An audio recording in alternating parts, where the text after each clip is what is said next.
2 Chinese ships are already tailing the U.S. group, a defense official told CNN, which consists of an aircraft carrier, a guided missile cruiser, and 3 guided missile destroyers.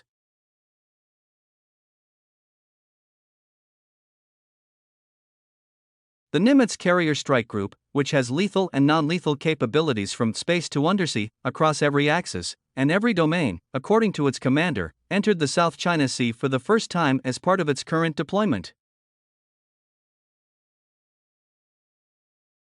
The deployment comes as the U.S. military bolsters its presence in the region in an effort to deter China, which is undergoing a rapid modernization and expansion of its own military and nuclear capabilities.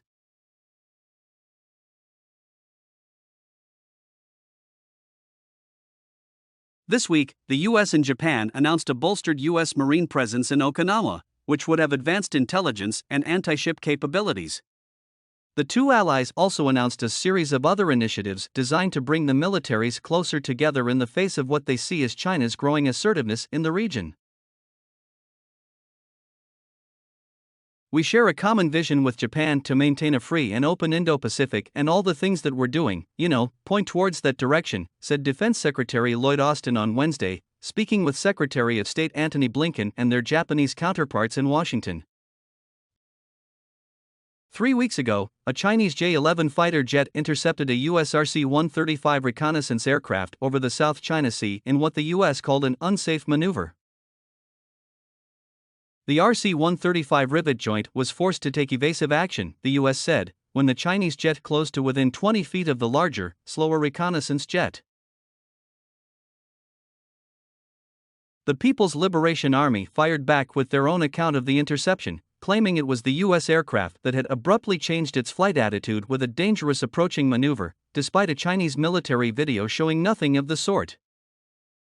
The encounter underscored the inherent tensions related to the South China Sea, where Beijing has used its own artificial militarized islands to advance a claim of sovereignty not recognized by the U.S. or its allies. The Chinese Navy routinely tails U.S. warships operating in the South China Sea, even claiming on occasion that it drove away the U.S. vessels after they have left the disputed waters. In November, China claimed that it forced the USS Chancellorsville out of the South China Sea after it illegally entered the waters without Beijing's approval, which showed the U.S. is a true producer of security risks in the region. The U.S. responded bluntly, calling the Chinese account false and the latest in a long string of People's Republic of China actions to misrepresent lawful U.S. maritime operations and assert its excessive and illegitimate maritime claims at the expense of its Southeast Asian neighbors. The U.S. guided missile cruiser was operating in the South China Sea as part of a freedom of navigation operation under international law, the Navy said. All nations, large and small, should be secure in their sovereignty, free from coercion, and able to pursue economic growth consistent with accepted international rules and norms, the U.S. said at the time.